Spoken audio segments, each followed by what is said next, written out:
باید حرف بزنن مسئولین। শতচাপেও মাথা নোয়ায়নি ইসলামী বিপ্লবের দেশ ইরান। আর এই আত্মমর্যাদার পুরোধা সর্বোচ্চ নেতা আয়াতুল্লাহ খামেনি। ইরানকে বশে আনতে খামেনিকে এবার টার্গেট করেছে আমেরিকা, এমনকি তাকে হত্যাও নাকি করা হতে পারে। আর এই হুঁশিয়ারি এসেছে স্বয়ং আমেরিকার এক প্রভাবশালী সিনেটরের কাছ থেকে। কালার এক্সপার্ট, জর্জ স্যাপ এবং মাইল্ড অন হ্যান্ডস টেকনোলজি সমৃদ্ধ অরিক্স ক্রিস্টাল ওয়াশ আপনার লন্ড্রি এক্সপার্ট। মার্কিন সিনেটর লিন্ডসে গ্রাহামের মন্তব্যের পর নতুন করে তৈরি হয়েছে উত্তেজনা। গ্রাহামের এই বক্তব্য এমন এক সময় এলো যখন ইরান জুড়ে চলছে অস্থিরতা। ঘটনা ঘটেছে দক্ষিণ আমেরিকার দেশ ভেনেজুয়েলার রাজধানী কারাকাসে।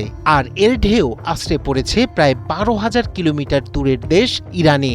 গত ৩রা জানুয়ারি ভেনেজুয়েলা থেকে সেই দেশের প্রেসিডেন্ট নিকোলাস মাদুরোকে সস্ত্রীক অপহরণ করে মার্কিন সেনারা। তাই চাপের মুখে ভেনেজুয়েলার ঘনিষ্ঠ মিত্র ইরান সরকারও।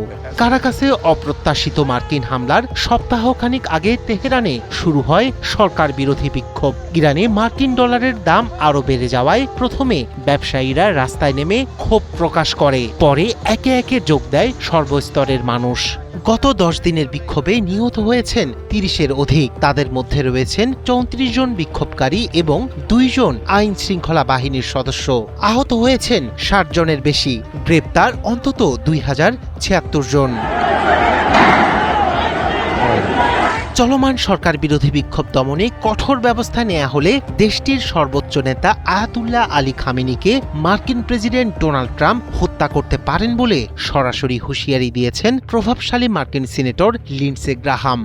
স্থানীয় সময় মঙ্গলবার ফক্স নিউজকে দেয়া এক সাক্ষাৎকারে গ্রাহাম দাবি করেন, নিজের দেশের জনগণের উপর চড়াও হলে সর্বোচ্চ নেতার বিরুদ্ধেও চরম পদক্ষেপ নিতে দ্বিধা করবে না ট্রাম্প প্রশাসন। তবে এই ধরনের মন্তব্যকে তাদের অভ্যন্তরীণ রাজনীতিতে নগ্ন হস্তক্ষেপ হিসেবে অভিহিত করে প্রত্যাখ্যান করেছে তেহরান। উল্টো বিক্ষোভ দমনে কঠোর অবস্থানের ঘোষণা দিয়েছে দেশটির বিচার বিভাগ এবং নিরাপত্তা বাহিনী। আর ইরানে আক্রমণকারীদের হাত কেটে ফেলার হুঁশিয়ারি দেন ইরানি সেনাপ্রধান। এদিকে ইরানের এই অভ্যন্তরীণ এই অস্থিরতা এবং মার্কিন সিনেটরের এমন বিতর্কিত মন্তব্য দুই দেশের মধ্যকার দীর্ঘদিনের উত্তেজনাকে যুদ্ধের দ্বার প্রান্তে ঠেলে দিয়েছে বলে মনে করছেন আন্তর্জাতিক বিশ্লেষকরা। তারা বলছেন, এই পাল্টাপাল্টি হুমকি মধ্যপ্রাচ্যের আঞ্চলিক স্থিতিশীলতার জন্য বড় ধরনের ঝুঁকি তৈরি করছে।